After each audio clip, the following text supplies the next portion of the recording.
Yeah, we're waiting. Oh, there Right. we are. Oh, We're there we live. go. Right. Yeah, but it's like it's just me banging my head against enshittification. It's like I can't get in the website. I can't reset my password. And then it's like when I go on the telephone, I end up in phone tree hell where they keep telling me that my credentials are not recognized. And I go, yes, that's why I'm calling. Right. And then it's like, but they will not send me to a real person to fix Yeah. the issue.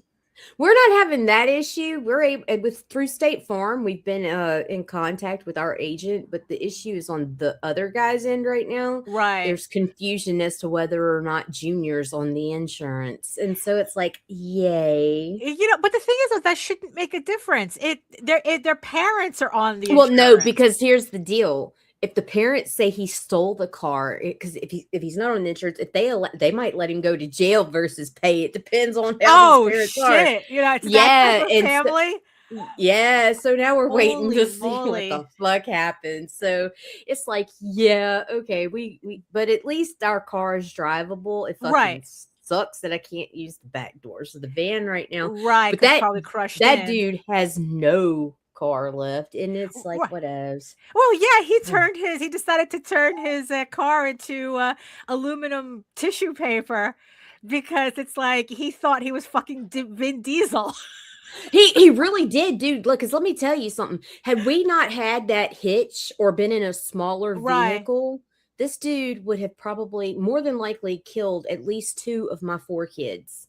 Maybe Jesus. all 4 of them, because that is the only thing that stopped him from coming in the back seat. Like Wow. literally, it pushed him up to where I think it would have flipped his car. But here's the deal. We were driving, moving forward. This wasn't a rear Yeah, end that at a he was. red Yeah, light or nothing like that. he We was were like going, moving. Yeah, yeah, yeah. we were going 45 miles per hour and Right, were and rear ended unbelievably hard. yeah. Like it laid the seats back and like, yeah, it was Jesus wild. It was Christ. anyway. You want to go live? Like, oh wait, no wait. Well, we Good are live. morning, motherfuckers. Happy New Year. Yeah, I forgot for a second. Happy New Year. It is January 5th, 2026. And I don't even know what that fucking means, but yeah, there's that. Right. Yeah. It means that we're already 5 days in and failing miserably. Oh my God. All right, I'm hitting uh, it. what? I'm gonna hit it. Just give it a little tap, a little smack on the You back. ready? Absolutely not, but hit it.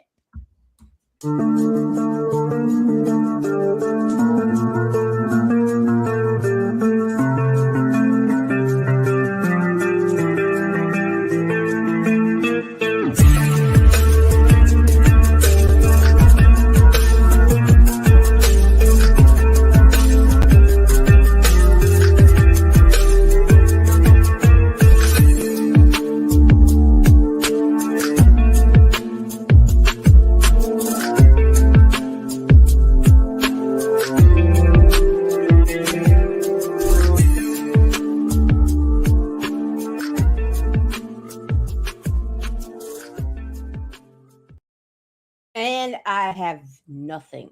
Oh, nothing. Yeah, I have nothing today. I was gonna do the fuck you and all this shit, and it's like, nah, fuck it. These people's had a hard enough week. Right. Oh, okay. I don't care who you are. This past 2 weeks have been fucking wild. Oh man, it's like not the way we want to end the new year and start the And new certainly year. not the way we expected to start it. Right. Yeah. Exactly. I mean, that's why New Year's really shouldn't start until like mid-March. Yeah, after my It's birthday. like, it's like, what is it? I saw like a post that said that, yeah, that it's like that the real start of the year, you're not supposed to start a year in the middle of winter when everyone's sleeping. You're supposed to start, the new year with the coming of spring and the equinox and whatever the fuck, Yeah, Uh, rebirth. yeah, exactly. It's like Right. everyone is sleeping. We're all hibernating right now, whether physically or mentally. This is not the time to try to start, new year, new you type of shit. No, it's not. And that's why we're back with our same old bullshit. Right, exactly. Because you know what? It's like it's going to take us like a couple of months. It's like things have to warm up a bit. 2027 is gonna be our year. Right, sure. See you then. Oh my goodness. So who's joining us today? Who's awake this first Monday of the year? Speaking to us is HR. Oh, hello, Rob HR. Mulfari and Joseph. Good morning, hello, gentlemen. Joseph. Hello, everyone. Happy New Year. Happy New Year. And yes, I see you, our beautiful eyeball people watching Regions Beyond. If you are watching this from anywhere else other than YouTube, one, I want to ask how. Right. And two, come on over to the channel, join the sexy people in the chat, keep them company. And while you're here, make sure you like, share, subscribe, and hit that notification bell so you get notified whenever any of our shows go live. Might as well get this started. So hello, everyone. My name is Daphne Lage, and I'm a cartoonist, illustrator, and comic book artist from New York. I have been self-publishing comics since 1992, and you know what that means.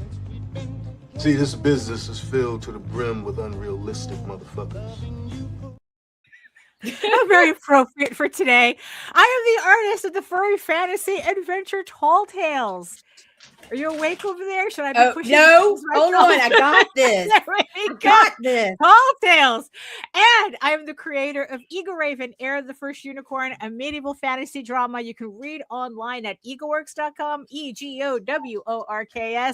And if you are following the series, the pre-launch page for issue 12 is available right now. The link is in the chat. I'm currently working at it. I'm working on issue 12. I'm very close to finishing it, but I don't have an exact date as to when I'm going to launch just yet. But if you follow the pre-launch page and you click the notify me button, you will get notified. You will get an email the very second I go live with the campaign, so you don't miss out on anything. Also, you can check out all my videos. Oh, yes, and here is the QR code for my mailing list as well. So you also get an email and a heads up when I'm about to go live with the Kickstarter. Also, you can check out all my videos on how I make my comics here on YouTube with an archive of over 700 videos, tutorials, live streams, draw streams, the whole shebang at my channel at Daphne Lage, Lage Art. And here joining me on the show is Nita.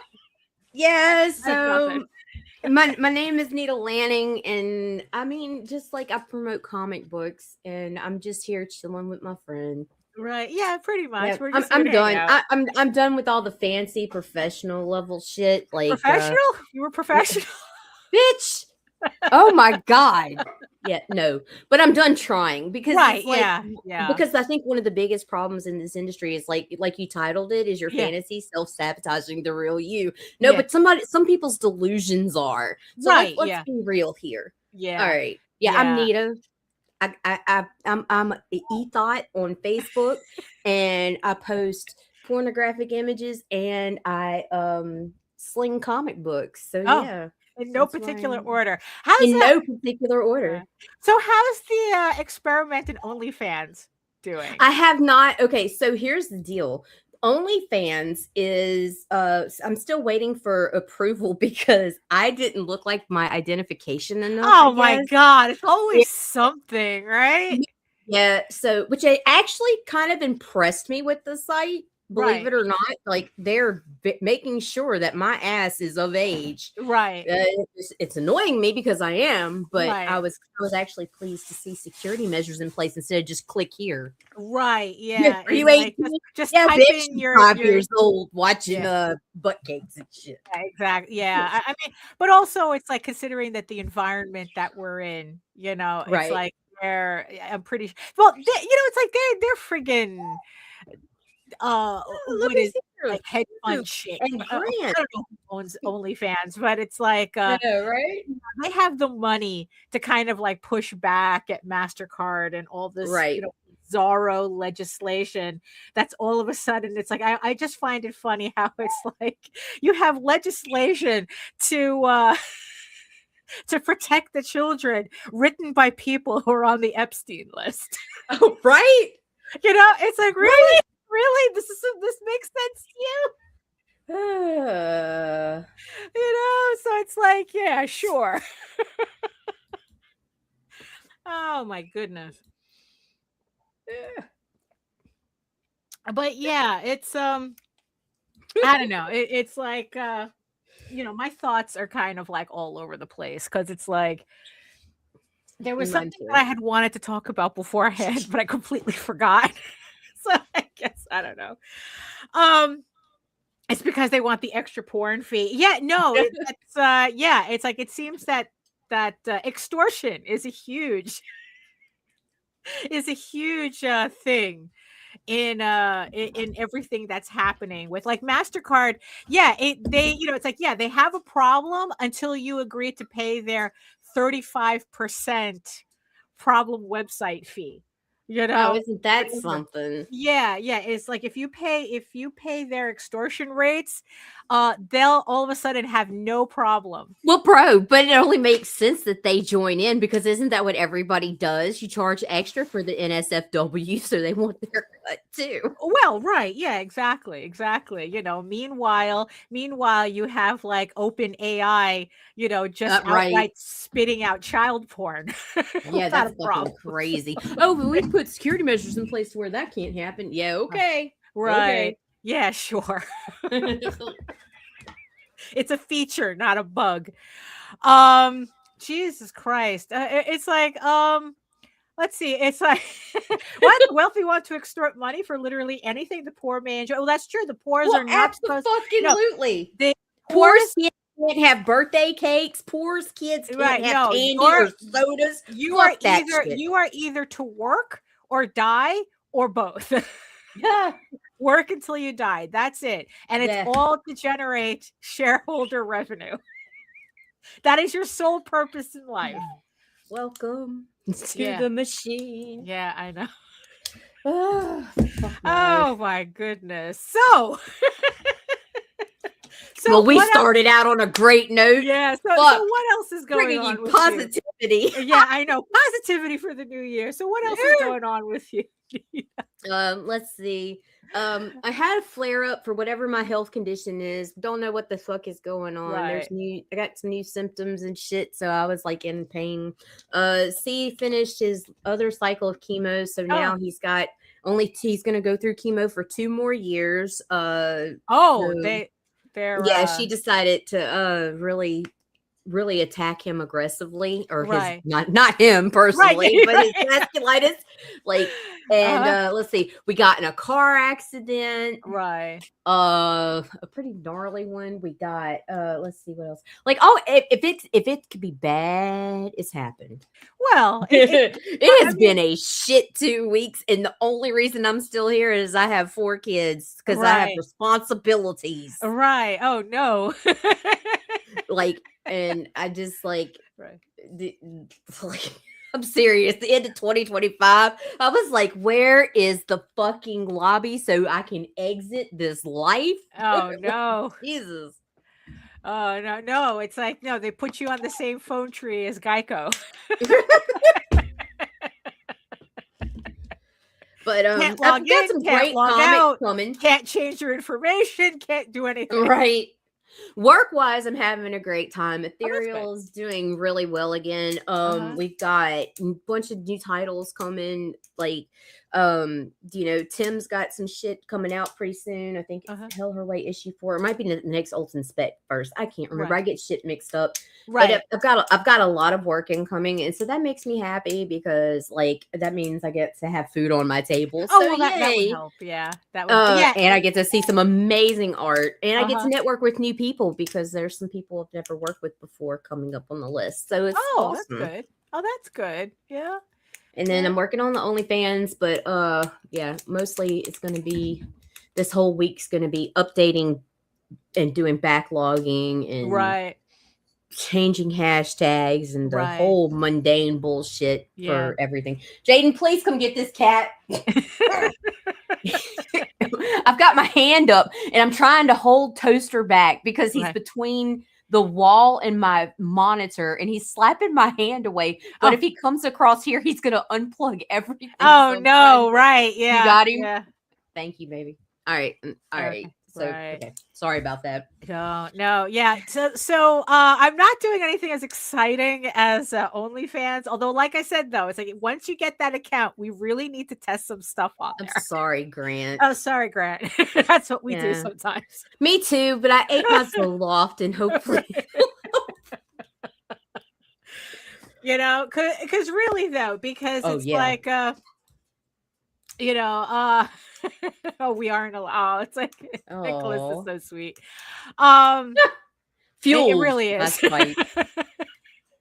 No, but it's like, once you get your OnlyFans thing, like figured out, I really want us to experiment with that. I'm gonna experiment. First thing I'm gonna do after I post up some covers is I'm gonna be like, hey, how much will y'all pay me to see my titties? Well, I was thinking. No, I'm picking. I'm really joking. I was thinking more about bringing back House of Bob, the live stream. I was thinking more about that. Oh, you want to do that? Damn, Daphne. All right, fine. I was wanting to see what you would do with the 2 liter. No, $6 a month. No. Oh shit. All right. But it's just just to see, like whether bringing back the live stream, and doing dirty furry art on there. Will help or something. With what? I don't know. let me cook. It's gonna be spicy because I'm Asian, this. Yeah, exactly. It's like, so like the clothes. Well, so the only other thing that I was considering, right, was upgrading my online shop to not Spotify, to Shopify. Right, but something weird had popped up this week that kind of like made me go, oh wait, let me wait a little bit before I commit to Shopify.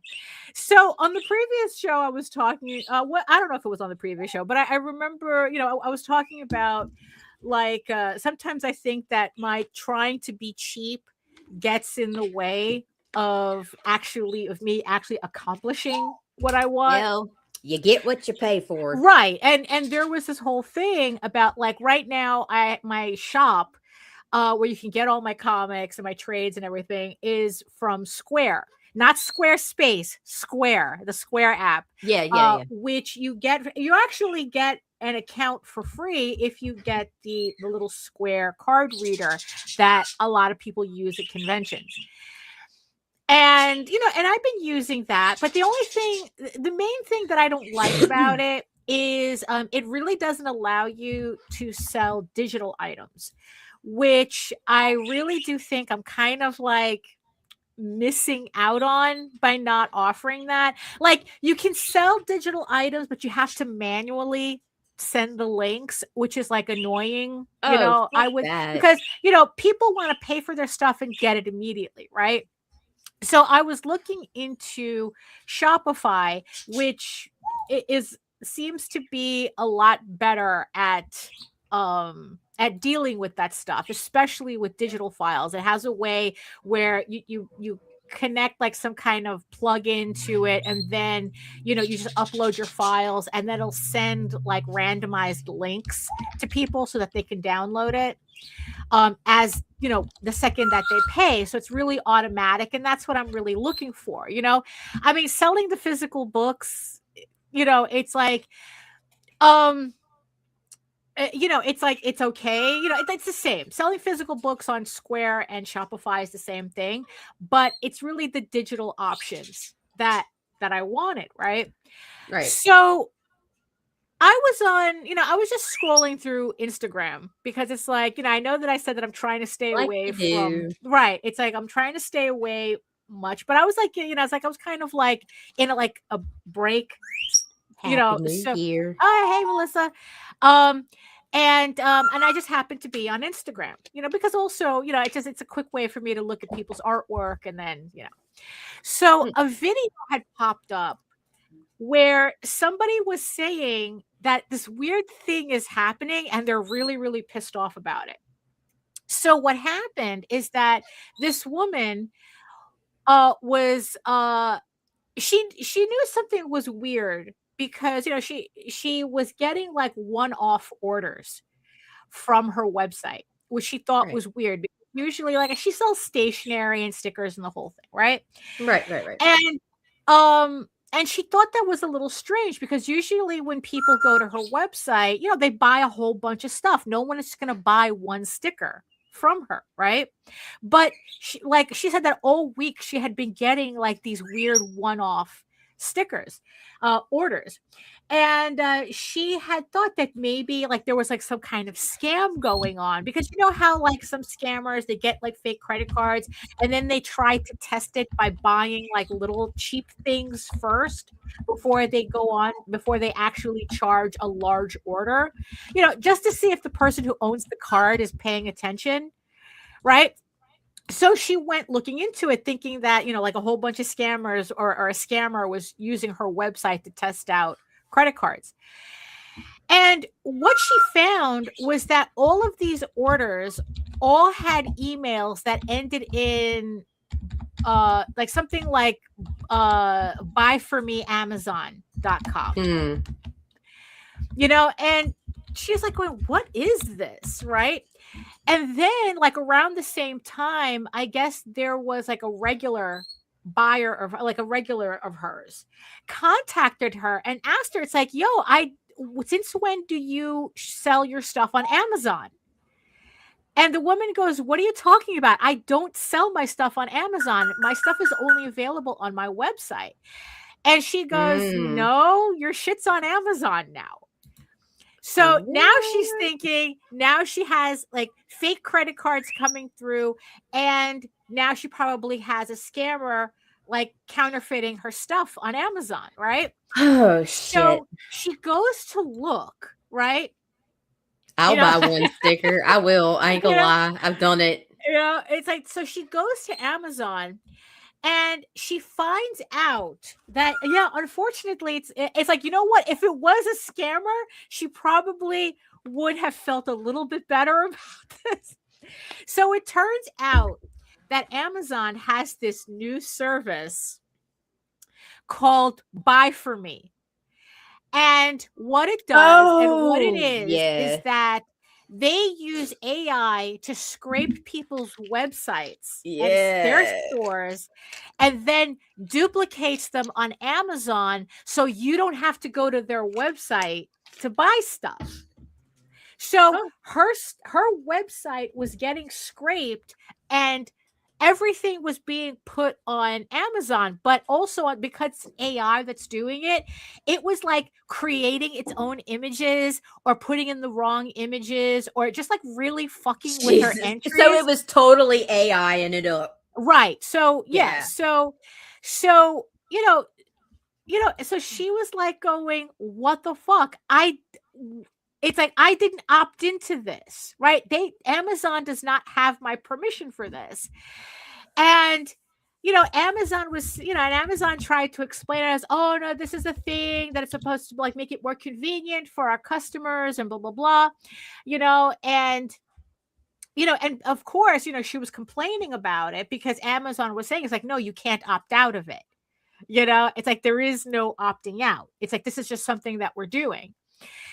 And, she was complaining about it on her Instagram to kind of like warn everybody this is what Amazon is doing and to keep an eye out for your shit. Because she's like going, look, I'm not on Amazon because I forgot to be on Amazon. Especially for creatives. Right. Because she goes, I'm not on Amazon because I forgot to be on Amazon. I am purposefully not on Amazon.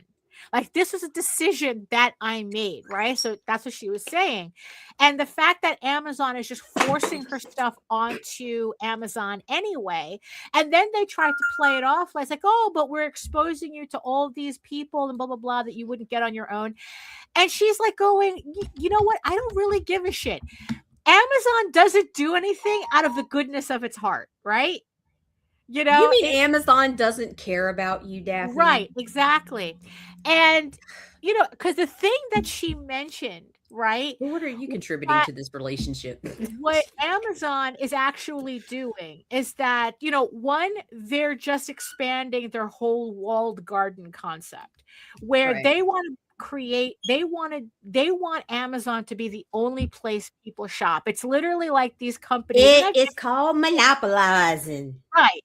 Where it's like they want to keep you from the rest of the internet. Well, then Amazon needs to create Amazon Pornhub. Amazon. Look, come on, Amazon.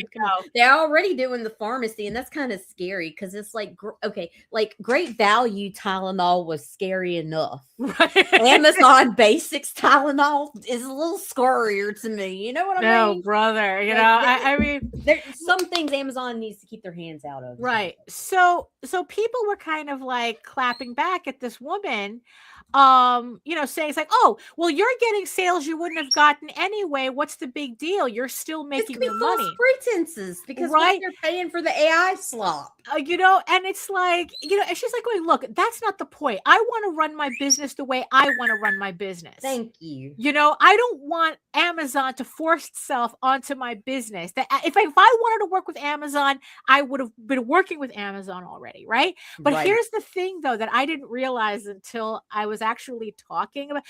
They're still working on it. There is talk about. Well, it gets worse. There's talk of like a class action suit. Yeah. So, because it's like, here's the thing. The whole point of building your business, right? We've said it before that the most valuable thing that you can build for yourself in promoting yourself is your mailing list. What happens when all the people that's buying stuff off of your website all never come sees from your mailing list? You never see them. Like, you don't even get those emails. All the emails are from a generic Amazon email that they're not going to get. That's just Amazon buying the stuff for these people. You're not getting direct access to the people who are buying your stuff. If somebody buys from my website directly, I get their email and I'm able to send emails specifically about my offerings. People who use this service, all they remember is that they bought the shit on Amazon. They don't remember your store. They don't remember who you are, and you're not even on their mailing list.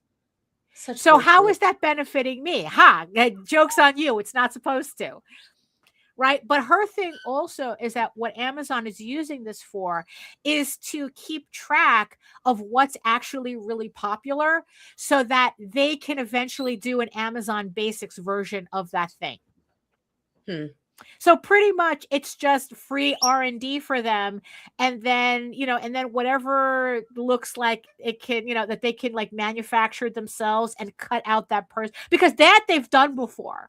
Yeah. That they've done before. So, again, these companies, they're not doing anything out of the good. This is not for your benefit. It's part of the whole initiatification process. Right. So, so everyone was just like spreading the news about this. Right. And of course, Amazon's like, oh, it's not us. It's not us. It's not, it's like, oh, we're, it's like, then who is it? Then who is it? Right. So, it's like, well, actually, they are saying that it's us. It's just that they're just pretending that they're doing like some kind of big benevolent service where it's like, fuck you, you're Amazon. We know what you're up to. Right. So a couple of days later, the videos began to change. And it seems that there was a common denominator with the stores that were getting scraped for Amazon onto Amazon. And the common denominator is that they all use Shopify. So Shopify is selling us because like people, a pimp. Right. Because people who use any other like type of shops, they're not having this problem. But if you have a shop on Shopify, you're probably on Amazon right now, whether you want to or not. Fuck you. So people started contacting Shopify.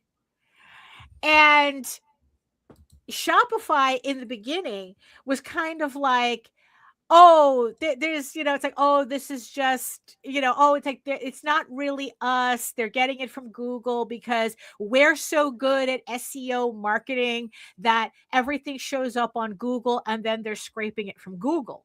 Right? Until a woman asked for a hard copy of their terms of service so that they could send it to their attorney. Because she wanted to know where in the terms of service does it say that people who use Shopify were signing up to have their items scraped by Amazon. And now all of a sudden Shopify was like going, there's no such thing in the terms of service. That's not what's happening. We did not create a backdoor for Amazon. And what's funny is like everyone was like saying, we didn't say a backdoor. Why are you saying there's a backdoor? So it's kind of like, and then people were saying that after that point, they were getting like their Shopify representatives were saying that this was essentially the equivalent of a hack. That Amazon was hacking Shopify. Oh, I love this. And now it's kind of like, now what's happening is that now the accusations are getting more aggressive. And there's a lot. Oh my God, it's corporate America playing high school. Yeah. And then it's like, and now it's like they're talking about class action lawsuits and the whole thing. And it's like now everyone is just sitting back and waiting to see if Shopify and Amazon, let them fight, because fight. In the end, that's what it boils down to, right? Amazon doesn't give a shit about little owners, little shop owners. Not a bit. But they care about the multi-billion-dollar company that owns the shop platform, right? So we're probably, I don't know, like they're gonna merge, they're gonna buy them. So Shopify is probably like, honestly, I wouldn't be surprised. It's just exactly what'll happen, right? That Shopify and Amazon are going to get into it because now it's like everyone's like going, what the fuck? This is not what we said. Because here's the ironic thing about it. Shopify has a plugin that you can opt into to share your items with Amazon. So there's already something on Shopify where you can opt in to do that. But Amazon's taking your shit anyway. But not an opt-out. Yeah. Right, but there is no opt-out. So on Shopify, you have to opt in. But on Amazon, there is no opting out. So, and you're getting the same result then anyway. What a shit. So, so I'm kind of like sitting back here going, it's like, maybe I should hold off on transferring everything to Shopify. Yeah, just yet until that Let's clears wait and out. see. Because honestly, it's the thing about the mailing list that bothers me the most. Yeah, because that's it's like ridiculous. The whole point of doing this is building a mailing list. There's no point in me let the sale go through Amazon, but make Amazon email you they're directed through Amazon. Right, because it seems that how it works. It's not the other way around. Somebody places an order on Amazon, and then Amazon places the order on your website. Right. So it's Amazon buying the items for you, and then it's like, and it's like I don't even know how that works. That they ship it or whatever. I don't know how that works. So, but the whole how does that work when most people who are on Spotify are shipping from their homes? Yeah, right. The Shopify, not Spotify's. I know. Whatever, fuck. Yeah, exactly. Whatever. I don't give a fuck. People That's true. Shopify. Spotify sucks too. Nobody gets paid except the people who own the company. So, right. What is it that Snoop Dogg said that he had one of his that he has like billions of downloads, but he only made 30 grand or something. Jesus. I mean, something stupid like that. So yeah, they suck too. So it's like, so the whole point of that is like, you get the sale, but you don't get anything else. You don't get the mailing list. You don't get the customer. The customer belongs to Amazon, and it's like, that's not the point of why I want to I mean, that's definitely not why I don't want to go through the effort of recreating this shop, right? Only for me to not have access to the people that I'm trying to sell to. you know? So it's like, yeah, so it's like, you know what? Let me hold off a bit and, and then see how this whole thing settles before I spend that type of money. Because it's like $300 a year for Shopify for their basic, thing. And it's like, you know what? I'm going to wait. Yeah. Because I just thought that was just like too much going on right now. Yeah.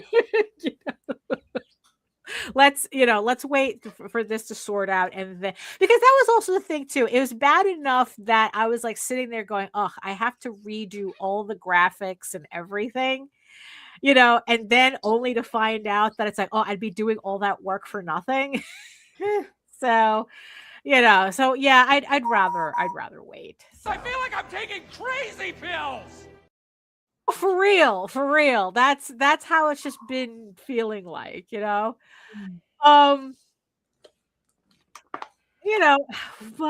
yeah, so that's what, I'm off on.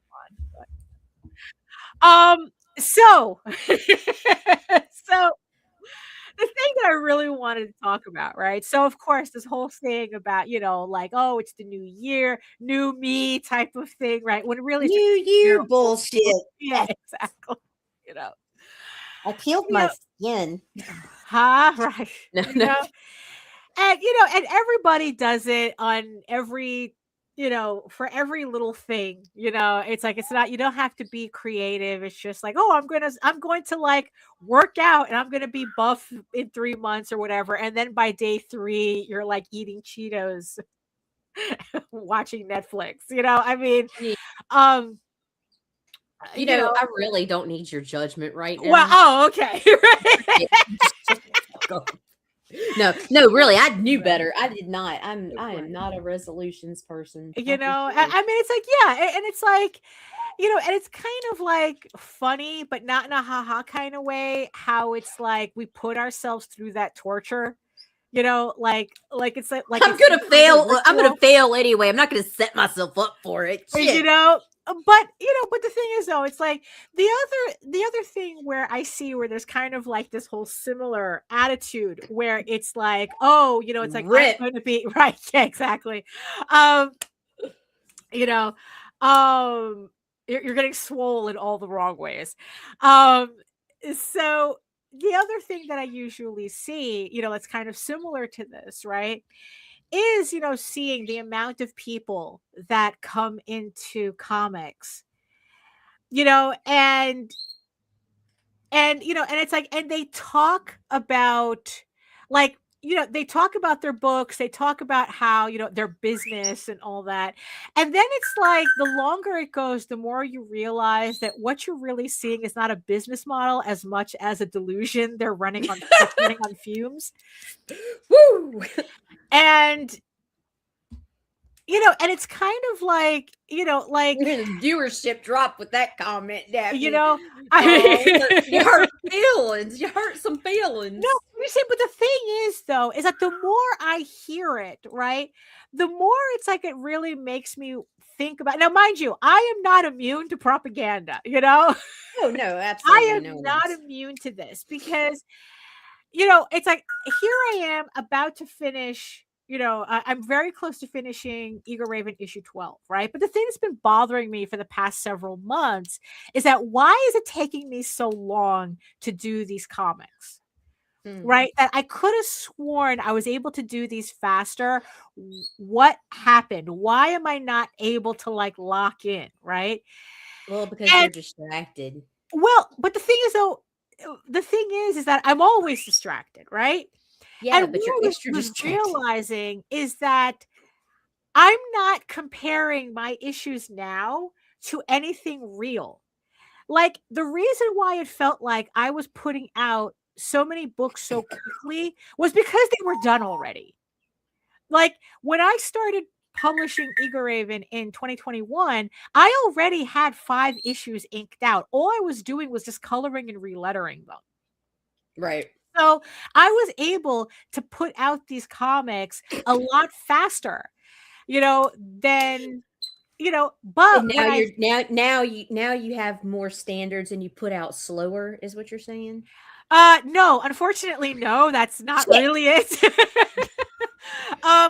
2025, I ran out of buffer, and I spoke about this on the last video, but I ran out of buffer, and now I was actually dealing with how you're working in I real time actually now. work. Yes, I'm working in real time, and it's a much slower pace than I kind of fantasized myself doing. Some people enjoy that slower pace, Daphne. Well, but that's kind of the thing that I'm trying to figure out, that it's like, but the thing is though, it's like when I actually look back on how I did my comics, this is no different than how I did my comics. The only difference is that I was even slower and more distracted back then, which is why it took me so long to put out the first 20 issues of Tall Tales, because I was imagining myself faster than I really was, I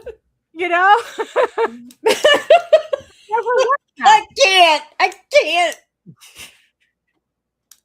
You have said put out faster, slower, can't leave you alone for a minute. Everything. Like, can't leave you alone for the past 3 minutes. I'm over here and I'm like just so locked up because I want to say dirty right. things. Right. Which is, and then it's like, where's Nick? Put out. Then it's like, all right, well, then we'll never get to this conversation at this rate. Never. Okay. I'm gonna behave myself right now. I'm gonna behave. Watch. All right, go. So yeah. So it's like, so even back then when I was drawing Tall Tales, I was imagining myself doing that comic a lot differently than what I was actually doing. I can't stop. I'm sorry. Bad. Okay. So, so now it's like, yeah. So when I did when I was publishing Eagle Raven, it seemed to go a lot faster because all the pages were done. All the pages were done, and and I thought, it's like, oh, I'm riding this high of being able to put out 4 issues a year or something, and now it's like, oh no, this is how I actually work, right?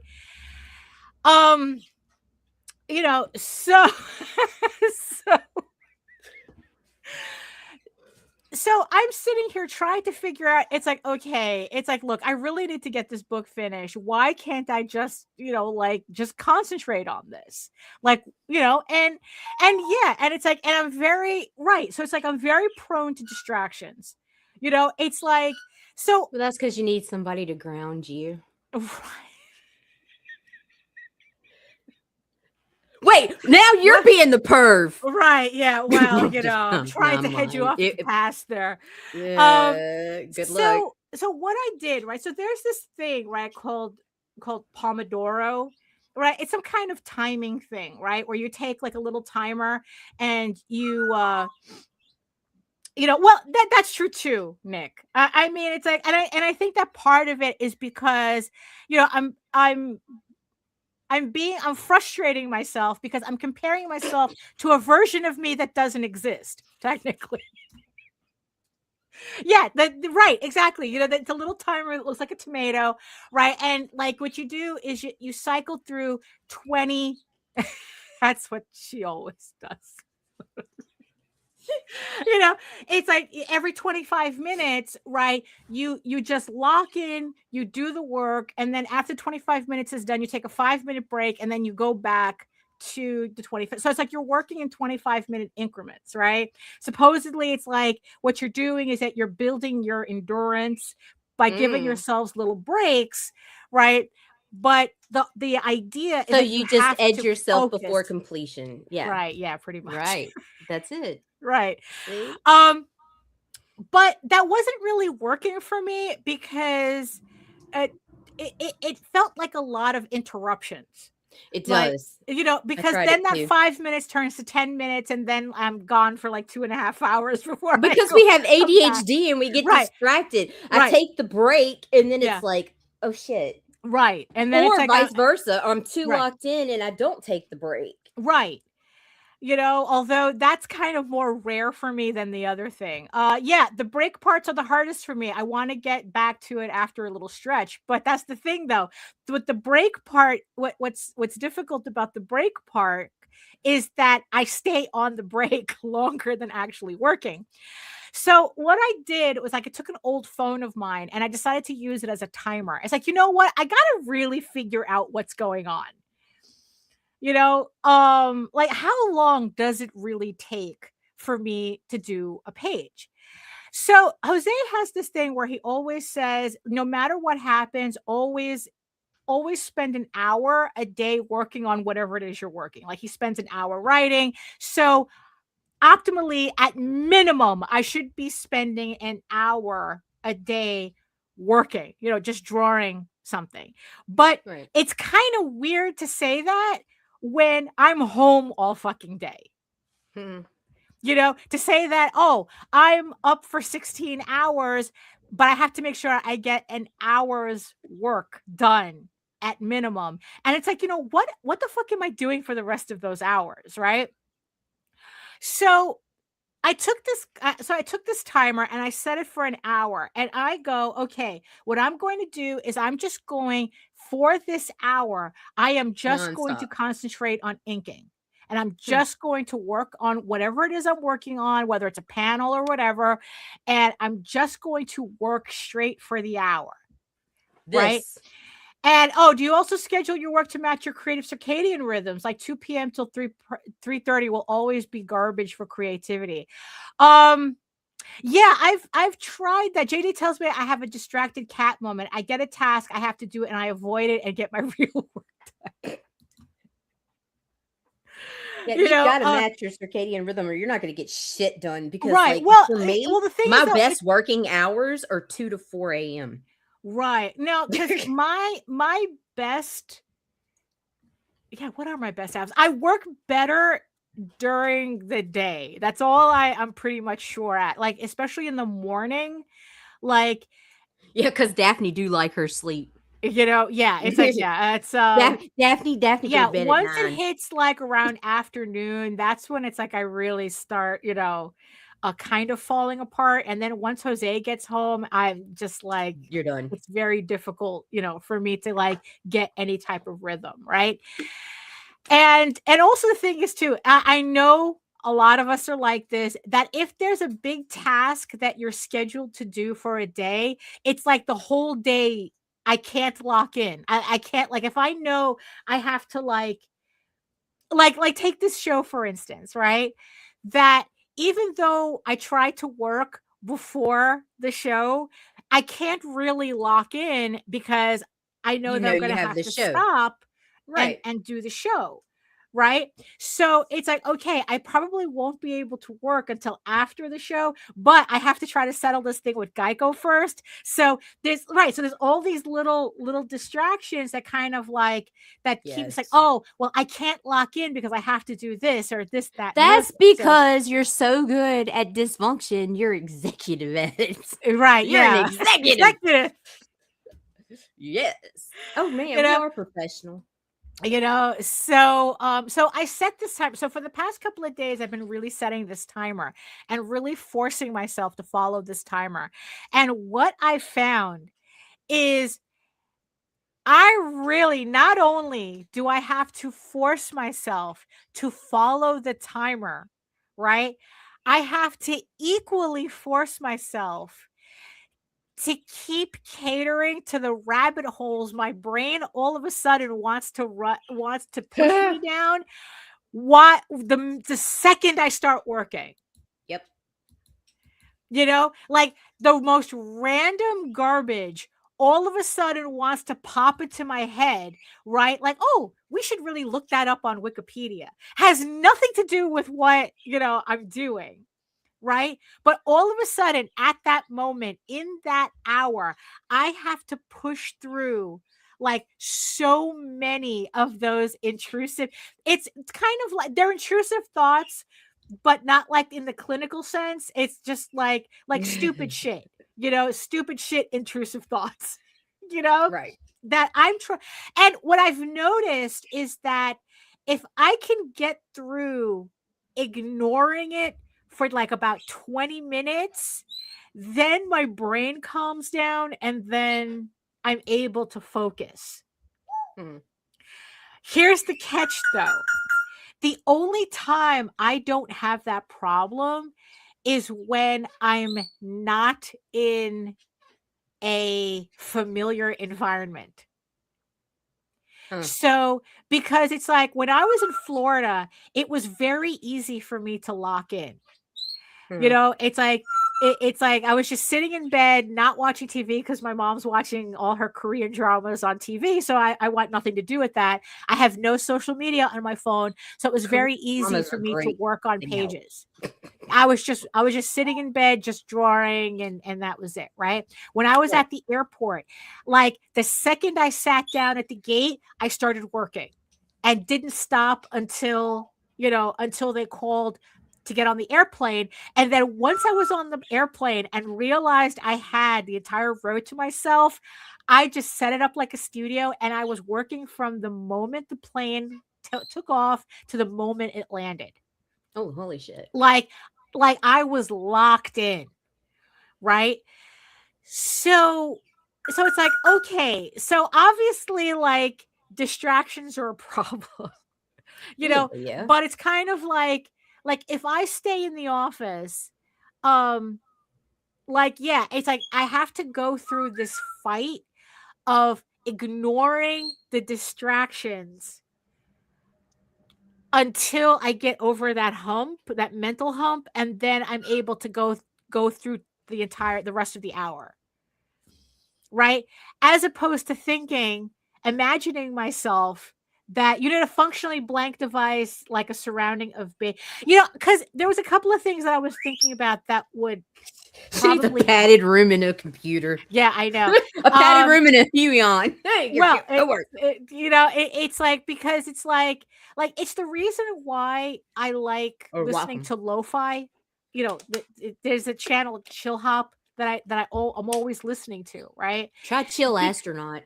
Right. It's because it's the type of music that it's in the background and you can kind of bop to it, but it's not distracting music. It doesn't like trigger my imagination the way like listening to my playlists does.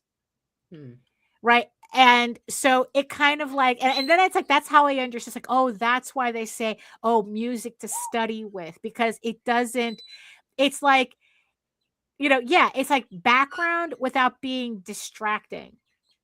Well, right? Yeah, because we attach so much emotion to music that means something to us. When we listen to our own playlist, it's going to put us into that thought that what made that song mean something to us, right? And no matter what you do, you're going to be there. So you have to choose something. So the other thing that I was thinking of doing, which again, it's like I kind of have a hard time committing to this idea, is that not turning on my computer until I finish whatever it is I'm working on my tablet.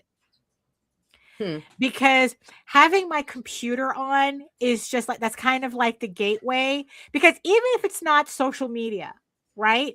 It's like, oh, I have to do this for my mother. I have to do that. I have to check this account. I have to do, it's like, there's always like little some things that it's not social media related, but it's still a distraction. And it's like stopping myself to go, could this wait?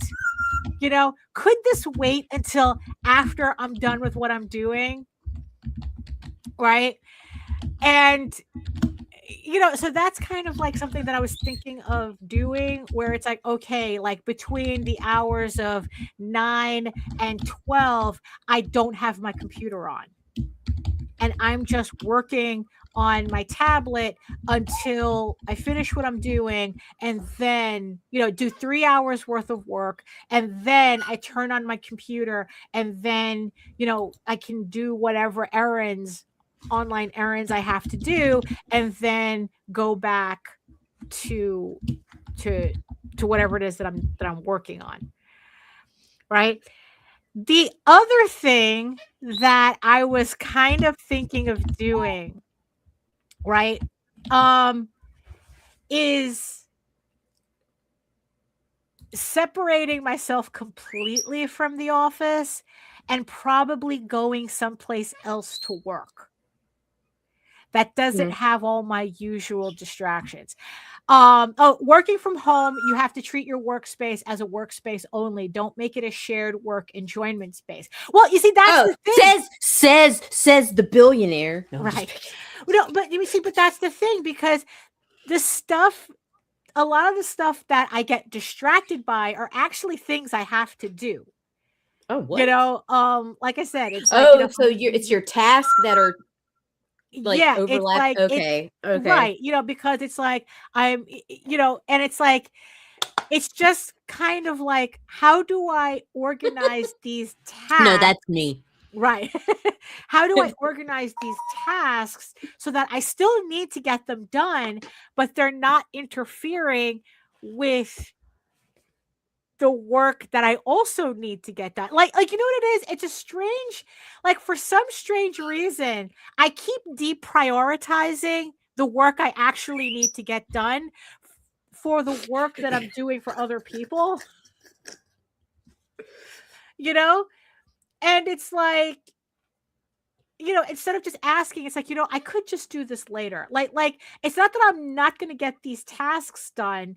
It's just that I need to do them later so I can work on my pages. So I can work on these. And, it's like, look, it's not like, so yeah, so it's kind of like more task organizing that I haven't, that it's like I kind of have this issue with, because again, it's like I'm working on this, like, oh, I should be able to do, to work on to finish a page in a day. Why can't I do that? But the thing is, though, it's been a while since I've been able to do that, and even then, it's like I wasn't really working as quickly as I imagined myself in the past, anyway. So, I don't know what I'm comparing myself to. Because what I had done about a month ago was I had updated. I went to get my library card. My library card had expired, and we have a library nearby, as I'm sure most people do. And I got my library card, and I checked out. Like, I just looked around the library, and they have like a computer lab downstairs where they have just it looks almost like a little cafe with the computers. And I was like, I see, that's the thing. It's like, I think that, I think by moving task to task, I think I'm keeping myself from being bored when all I'm doing is just, spinning those plates until they fly off, so, I was looking around the library, and I realized, she's like, what if I took some time and I spent a couple of hours just working in the library instead? Just going to the library and just sitting in a corner and just working, and then finishing whatever it is I'm going to finish, and then come home and do my tasks. What if I did that? It's kind of like the whole, like, working in coffee shops, why people work in coffee shops. And, and the funny thing is, like, there's kind of something to that, where it's like you're not in your environment. So you're less likely to be distracted, than if you were just like, oh, let me just put Netflix in a corner, and you're watching. Not me. Right. Not me. I am going to be all up in I am such a people watcher. I am so distracted by the presence of people, especially people I don't know. Right.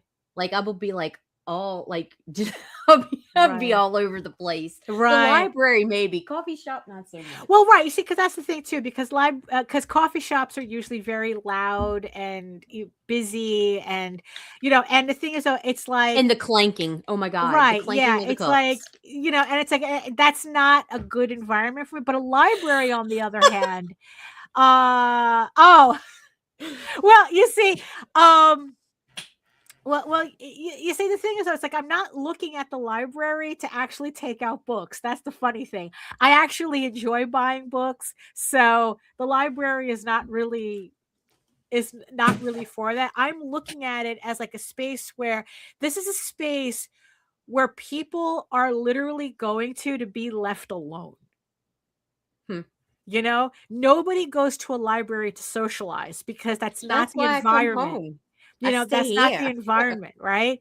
So I'm kind of thinking of that. I haven't tried it yet because also, unfortunately, because they feel it's more important to fund cops than libraries, the libraries, they don't really have all day hours. Although I don't know, maybe things will change a little bit now that we have a new mayor, but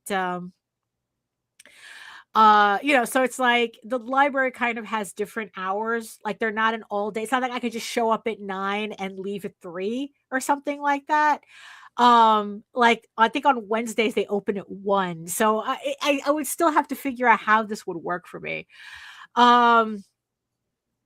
You know, so yeah, so it was just kind of like, you know, like had I have not like held on to this illusion, that's like, because I know for like the longest time I've been telling people when people ask me, oh, how long does it take for you to do a comic? And I would just like say something bullshitty like, oh, it takes me 2 months. It never took me 2 months to do a comic. Why am I telling people it takes me 2 months? It's like what I've been noticing that it takes me actually about 3 to 4 months to do a comic, but it's not because I'm actually working all that time. You know, I mean, and that's kind of the thing that it's like, you know, if I had been more realistic with what I actually like, how I actually did, as opposed to like insisting that I'm that this fantasy version of me is what I actually like, I would have figured this out a lot earlier. You know, you know, it's kind of, you know, and it's like, you know, and the way like it relates to a lot of other things that I keep seeing is, you know, it's like I said, it's like, you know, we have people, you know, who come into comics and they act like their image when they, like I said, they're running on delusion fumes, you know. And it's like, you know, maybe it's like, have you ever thought that maybe if you were kind of like actually less delusional about what you were doing, you would have a more realistic assessment as to what you can accomplish? You know, oh, in the summer, I go outside to a small area by my job to chill. They have places in the city that have spaces to say, how about the Met? Oh, yeah, you see, That and I would have be so distracting for me. Yeah, you know, yeah, the Met would be the opposite. You know, one, even though I do have an annual pass to the Met. You see, that's the thing. All the major museums I have an annual pass to. I have an annual pass to the Met, the Natural History, and MoMA. That's the modern art. And one, it's me going out of my way. That's going into the city, right? Which in and of itself would become a distraction. You know, and you know, and also eventually expensive, you know, because you're figuring like $5 a day as long as I don't buy anything, you know. So that's why I was thinking about the library, because the library is right here. It's like I'm there in like not even 8 minutes or 10 minutes, you know, and you know, I could just sit there and just, you know, like sit in a corner and, you know, like kind of like imitate how I felt on that airplane for 3 hours, you know. You know, but yeah, but see, so that's the thing, right? It's like, so we have, you know, so we see people that come in, it's like, oh yeah, we're the next image and blah blah blah, and look at our cool books and they're so cool, don't you think they're cool too? And oh, that's too far up, that's too far up. That's too far up for me. Yo, this you know, part, and that part, yeah, a lot of so much creators so. straight up lie about their processes and time frames, and it's like, You're yeah, dealing like, with some of these artists, and we'll be like, "Hey, Right. when can you get this?" And they're like, "Oh, a week tops." oh yeah, 3 a months week tops, later, and then like right, exactly. And the funny thing is, it's like I don't think a lot of people are deliberately lying. Like when they say it's like, oh, I run a business, when they can barely get like 50 people on Kickstarter to buy their shit, you know, type of thing, right? 1 Where year it's later. like, you know, right, Poor you know, Rob. I mean, it's like, the people who it's like, that's like, oh yeah, it's like, I'm working to get a Netflix deal next year when they can barely raise $900 on Kickstarter. Like, what is that doing for you? Right? It's like this. And the thing is though, it's like, it's not that people are, it's not that people are deliberately lying about their ability to accomplish something, but it's like, just like at every new year, we get wrapped up in, if everything was running perfectly, this is how I would be. Right. And somehow nobody looks at that, at the ridiculous concept that is. Because again, on a previous episode, we were talking about life gets in the way, right? What do you mean life gets in the way? It's just life. It's just that you've created this mental image of yourself that has nothing to do with anything. That has like literally, like, I see people who it's like you can just look at their campaigns and go, bro, it's like, you're barely making $2,000 or you're $900 or whatever. You have 30 backers, but somehow you got it in your head that you're kind of like big boss man, and and the thing is though, and it's like, because they're so invested in holding on to that illusion, I could see how it stops them from really strategizing in a way that would be actually helpful to them. Where it's like, we're talking about people who it's like they're spending thousands of dollars on merchandise when there's no real interest in their book. It's like, oh, but it's like, my main character is so cool, why wouldn't anybody want, I don't know, it's like plushies or something, and it's like, look, unless, like I said, unless you go through, ego has infinite armor rating against practicality in some folks, and that's really what it is, right? That it's like that my actual ego keeps insisting that I can do these pages faster than I really can. But I get frustrated because my reality says, no, you don't. You think you can do things, but you can't. Right. You can't do that. And it's like, all you're doing is just aggravating yourself, as opposed to trying to find an actual solution to your problem. You keep holding on to your delusion, your fantasy self, when if you just let that go and actually pay attention to what your actual issue is, you can probably come up with some real applications to fix that. Or as Nicholas was saying, maybe in the end there's nothing to fix. Maybe that this is just how I am, and what I have to do is just accept the fact that I do not draw comics in 2 months. And I shouldn't be scheduling. Because you take your time, you do it slow, and you do it right. Well, that's a whole other issue. Because that goes into another conversation about how I look at other artists, and especially artists that I think are better than me. And I go, oh, I know I could be like that, but how come I'm not? Right? Like there are artists that it's like I completely envy their sense of precision. That it's like that they're able to create like a physical weightness to their artwork. That there's a presence, that there's their artwork feels like there's a physical presence. And like I said, there's a preciseness to it. And I'm like sitting there going, oh, it's like, why can't I do that? Like, I know I can do that, but why can't I do that? Right. And then I have to sit back and say, because you're not prioritizing that right now. I'm at a point where I want to get this finished. I don't think I'm a horrible artist, but I'm not Arthur Adams either. So, which he draws like that because he probably does take the time. He does slow down and take that time to put in that precision, to care about the work, a certain quality of work, right?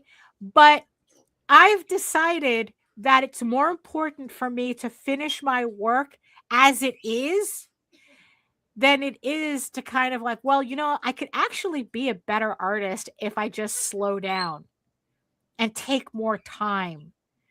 But that's not where my mindset is. And that's okay. That's okay. As long as you come to completion, it doesn't matter. Well, right. You see? Right? You see, that is the point of the story, right? That it's like, it's more important for me to finish. Oh, you'll finish. While still holding a level of quality that I'm happy with.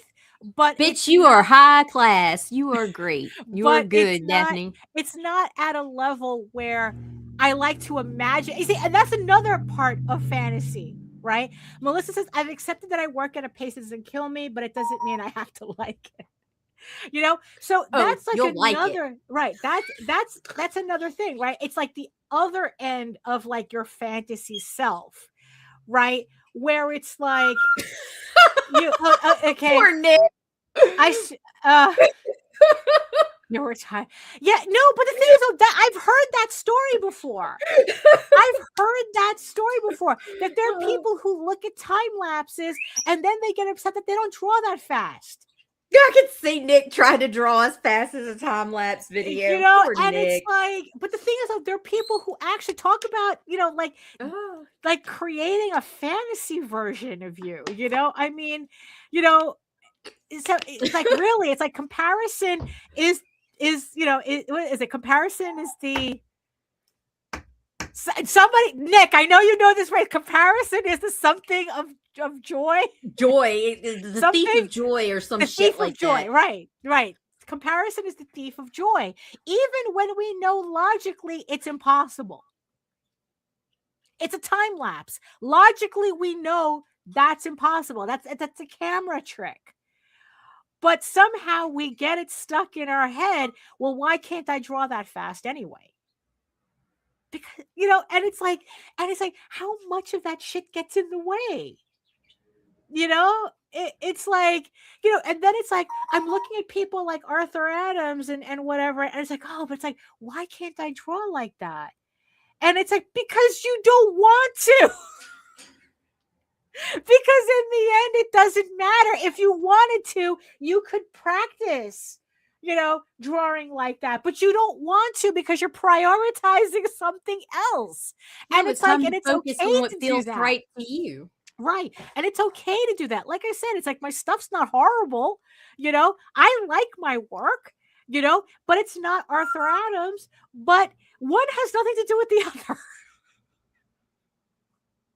And that's kind of like another thing that I have to let go of, right? That it's like, it's like, the bathroom lines be ridiculous. Oh wait, that's not what he's talking about. Right? Yeah. Oh, sorry. Yeah, that's what we're talking about. I mean, so yeah, and it's just like, yeah. And yesterday I was just listening to something that was just like so incredibly full of delusion that I just stop comparing yourself to God. Yeah, and it was just like, holy shit, it's like these people are just like hammering into I'm not getting into any specifics, but these people were just hammering into their delusions about their books, that it was kind of like, I couldn't help but sit back, and it's like, what I would, but he could draw a great rendition of it. I bet he could. Oh, I bet he fucking could. You that Little Mermaid shit. If I could have the money, if I had the money to get that shit done, you know? Man. But everyone just has to settle for me. So that's it. I'll take it. But you know, so it's like, yeah, so I was like listening to these guys like really go all in their delusion, you know, and it's like, yeah, they're marketing their books and trying to like garner excitement, but there was just like something like, I don't know, maybe I'm just so cynical that like that type of stuff where people says, oh, it's great, and it's like, oh, isn't it cool, and it's exciting and blah blah blah. It's like that doesn't, you know what it is, I don't like marketing where they try to tell me how I should feel about their thing, you know, where it's like, oh, this is the most exciting thing or whatever, you know, something like that. Like, I hate that shit. It's like, it's like you're trying to role play. It's like they're trying to force me to role play, and I'm not interested, you know? So I never really reacted well to that type of marketing, you know, where it's like you're trying to tell me how I should feel about your thing. It's like, no, tell me your story and I'll make a decision there. But don't tell me like, oh, this is a cool character and oh, you know, and then this happened to him. It's a strong female character, right? And I don't want to spoil anything. And it's like, honey, you could tell me you don't want to spoil your story. You can tell me the ending of your story, and you're not spoiling anything. You know, oh, because it's like, speaking of that, right? So kind of unrelated, but related. So Jose had started watching a show called Primal, right? It's Gennady Tarkovsky, the guy who created Dexter's Laboratory and Samurai Jack, right? He did this show called Primal. It was on HBO.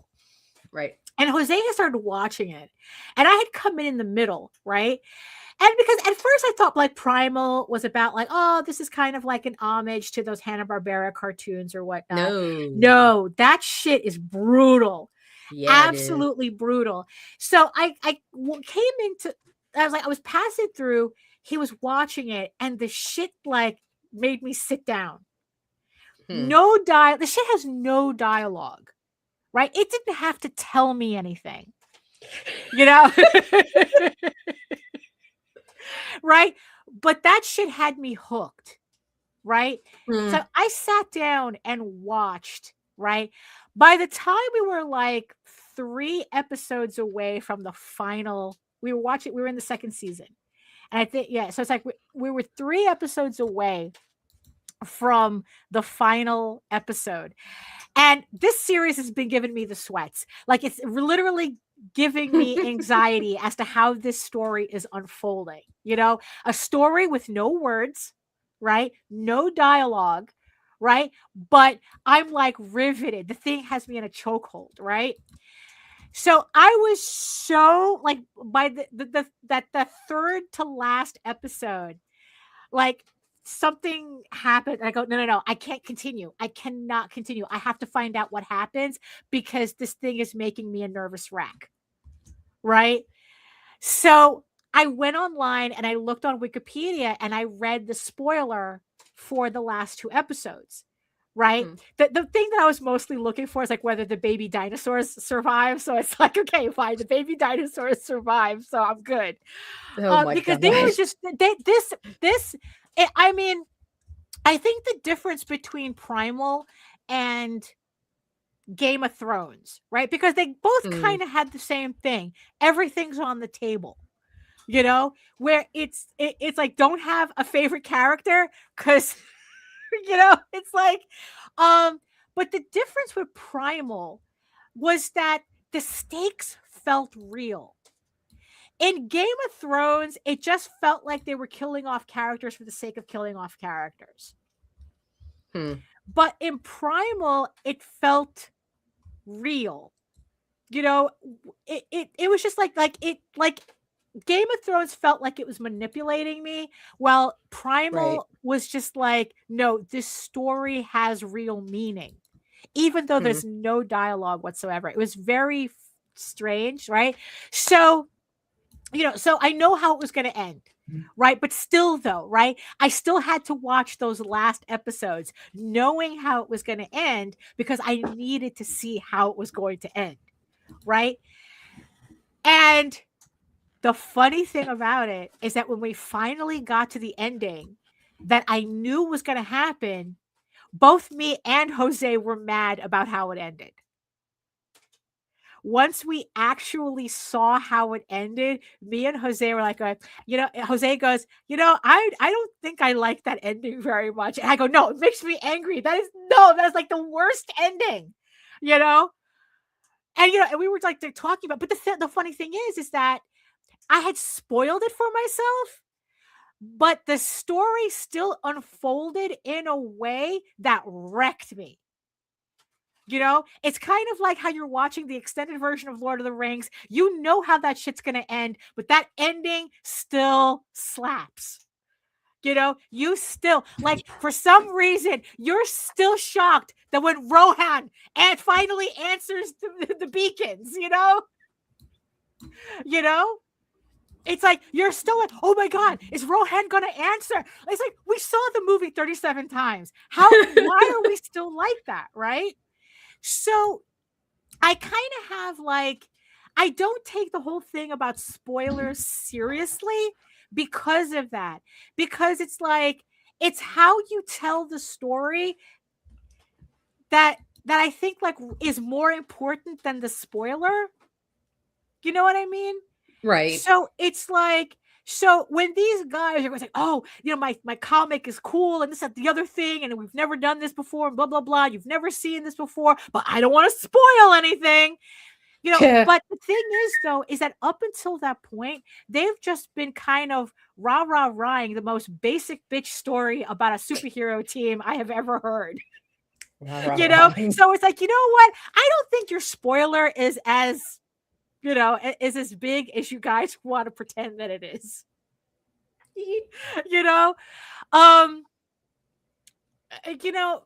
But then again, it's like the whole thing about people still wanting to do superhero comics when Marvel and DC exists still kind of confuses me. Like, I have no connection to superhero comics. I really don't. It's like, it's not my thing, never was my thing. They can never make it my thing. You can make a superhero team out of all furries and I could care less. You're never going to get me to care about a superhero team.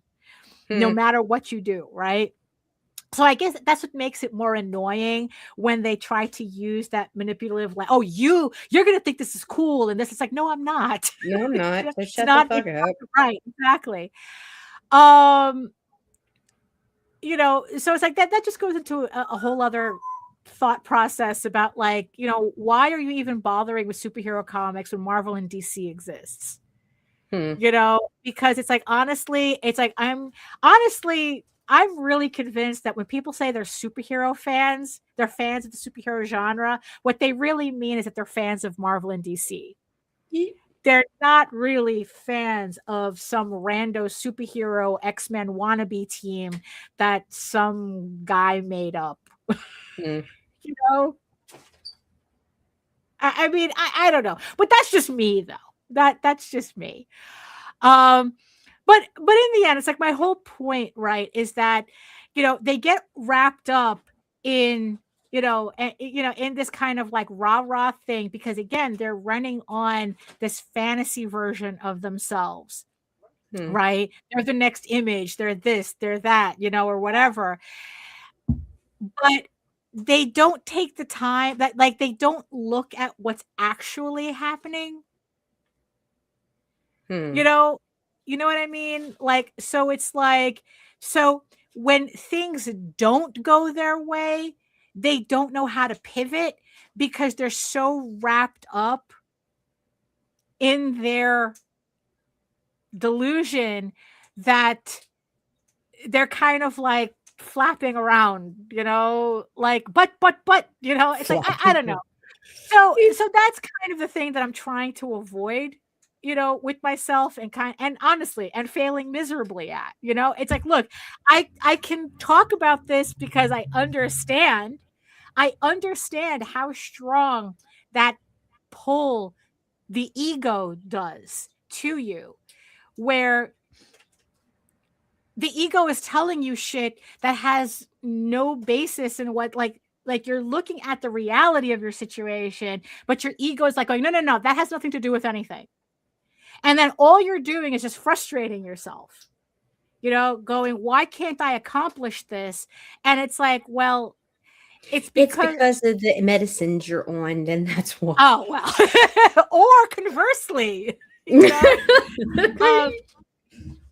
so that's what like I've been like thinking about, like when I'm trying to like time myself on my tablet, and it's like, okay, why is this difficult? Is this something that, what do I have to do to make it less difficult? What hump do I have to get over? Like I said, like there seems to be this 20 minutes where I start to work, and it's like my brain does everything that it can to get me to stop. Right. And then I kind of wonder, it's like, well, how many other things have I tried doing, thinking that I couldn't do it, when really I just haven't figured out how to get over the hump of my brain trying to get me to do anything else, like, and that goes back to New Year's resolutions, right? It's like by day 3, everything's falling apart. But the thing is, I was like, is it really, or did we just plan incorrectly? Right. So that's kind of like what's been, on my mind these past couple of days, so I don't know. It's like, what's your final take on it? Meds? You overthink. Right. Yeah, I do. You overthink. Yeah, well, that's also I know. Too, right? I know.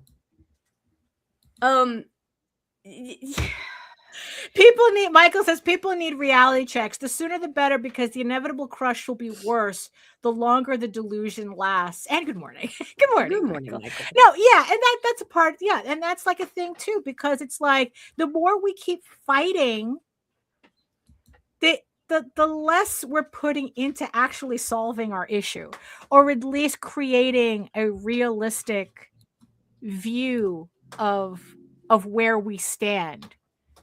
Right.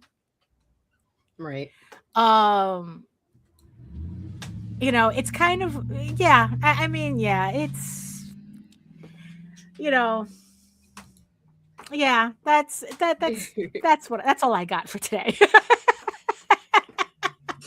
Actually, I could continue, but then I'd only be repeating myself and, and boring everybody. So, Never brother. bored. Never Yeah. bored. Yeah. So, any final thoughts? Final thoughts for the peoples? I have no final thoughts. No final thoughts? No, I'm kind of like in a stupor right now. I'm coming out of it. Right. I'm coming out. The other side is there. The days will be getting longer, and you will be back. But right now, I'm just kind of like in this weird headspace. Yeah. Like, and just trying to function and, I don't know, go through the motions. Right. Just kind of, seasonal depression disorder. What a joy. Yeah, it's fucking amazing.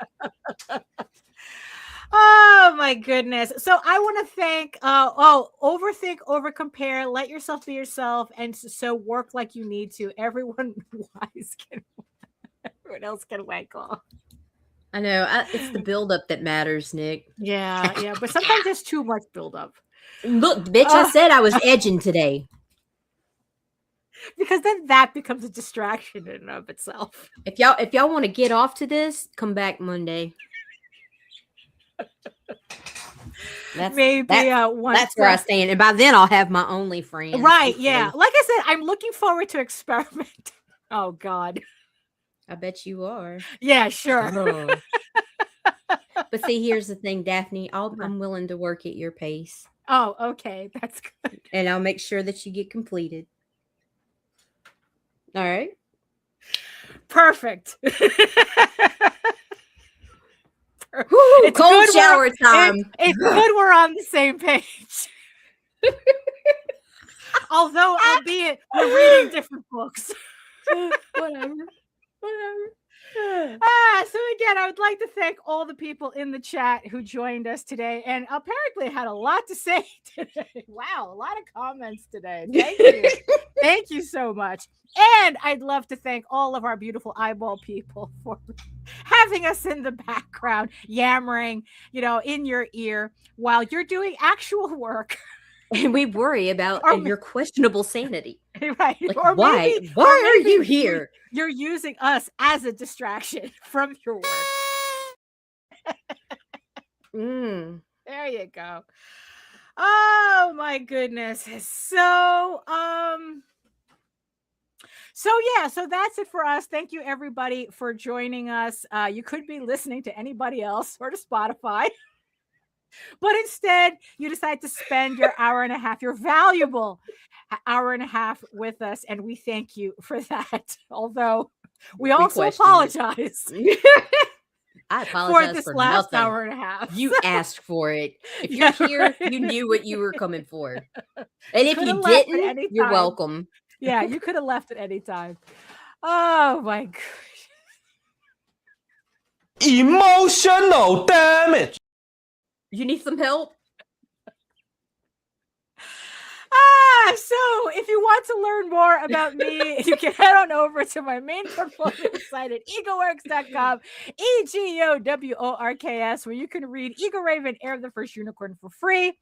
Remember that Ego Raven issue 12 is on Kickstarter on pre-launch right now. I'm still finishing it. I'm very close. So sign up, get notified when the campaign goes live. But if you prefer your fantasy to be more of a furry Lord of the Rings adventure, you can follow the link over to Tall Tales, TAILSonline.com. And you can read the archive there of over 1,000 pages of furry fantasy goodness. So that'll definitely keep you busy and distracted, and don't forget while you're there to sign up for my newsletter where you can keep up to date with all of my new art, sketchbooks, comics, Kickstarters, all that fun stuff. And you can scan the code and get a free PDF comics bundle just for joining. You get to enjoy Tall Tales, Ego Raven, and the Oswald Chronicles for free. So you can either scan the QR code on the screen or just visit the websites and sign up there. Thank you so much, everybody, for joining us. I should be back on Wednesday with a new draw stream, with the first draw stream of the year. So join me on Wednesday at 2 p.m. Eastern for 2 hours of me just drawing, working, and having whatever ridiculous conversations with the chat that we decide to have on that during that time. It's kind of like being at a convention, but you don't have to worry about blocking my table. So fun time had by all. So again, thank you for joining us. And in the words of the ancients, eat your food, moisturize, mind your business, and do the work. Because when you actually do the work, you never have to fake any of your accomplishments, despite of what your New Year's resolutions might be. So thank you so much for joining us, and we'll see you next time.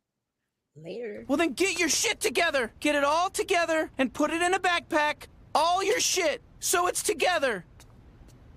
And if you gotta take it somewhere, take it somewhere, Take it to the shit store and sell it. Or put it in a shit museum. I don't care what you do. You just gotta get it together. Get your shit together.